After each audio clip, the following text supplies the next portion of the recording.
Hello friends, welcome back to Tamil movie reviews. நான் உங்கள் தமிழ். இன்றைக்கி நம்ம 2024 தமிழில் வெளியான லவ்வர் படத்தோட திரை விமர்சனம் பற்றி தான் பார்க்க போகிறோம். இந்த படத்தை பிரபுராம் வியாஸ் அவர் தான் டைரக்ட் பண்ணியிருக்காரு.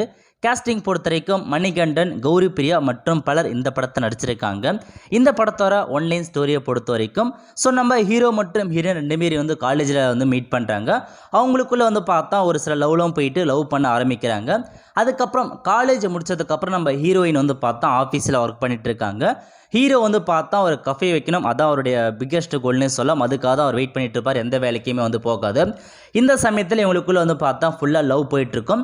இருந்தாலும் நம்ம ஹீரோவுக்கு ஹீரோயின் மேலே அடிக்கடி பார்த்தா சந்தேகம் ஏற்படும்.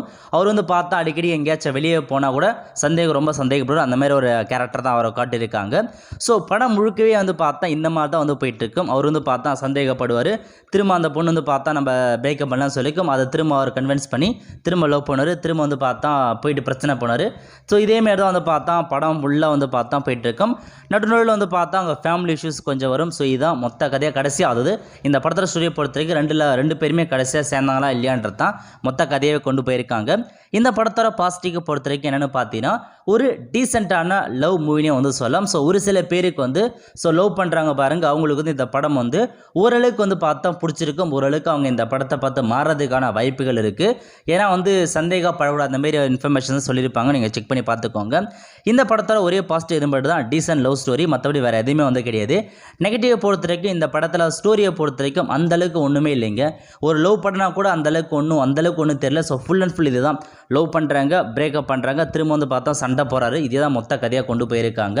அதை தவிர்த்து இந்த படத்தில் வேறு எதுவுமே கிடையாது. ஒரு காமெடியோ எதுவுமே இல்லைங்க, ஒரு ரொமான்டிக்கோ காமெடியோ எதுவுமே கிடையாது. முழுக்க இந்த லவ் பற்றி தான் போயிட்டுருக்கு.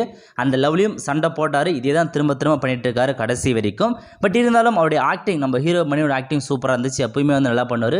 இந்த படத்திலும் பக்காவாக பண்ணியிருக்காரு. ஸோ கதை மட்டும் பெட்டராக கொண்டு போயிருந்தானா கண்டிப்பாக இந்த படம் நல்லா போயிருக்கும். அதேமாதிரி ஹீரோயினை பொறுத்த வரைக்கும் அவங்க சூப்பராக ஆக்ட் பண்ணியிருக்காங்க. அவங்க பார்த்தா கொஞ்சம் நல்லாவும் இருப்பாங்க.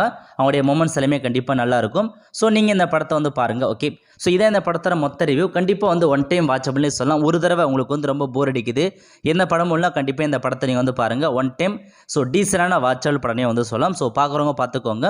இந்த படம் பார்த்தேன் இப்போதைக்கு ஆர்ட்ஸ் ரிலீஸ் பண்ணியிருக்காங்க, தமிழில் இருக்குது. ஸோ பார்க்குறவங்க பார்த்து தெரிஞ்சுக்கோங்க. அவ்வளோதான் ஃப்ரெண்ட்ஸ். ஸோ இந்த படம் உங்களுக்கு, இந்த வீடியோ பிடிச்ச லைக் பண்ணுங்கள். முக்கியமாக இந்த படம் பார்த்தவங்க ஒரு கமெண்ட்ஸை நீங்கள் தெரிவிங்க.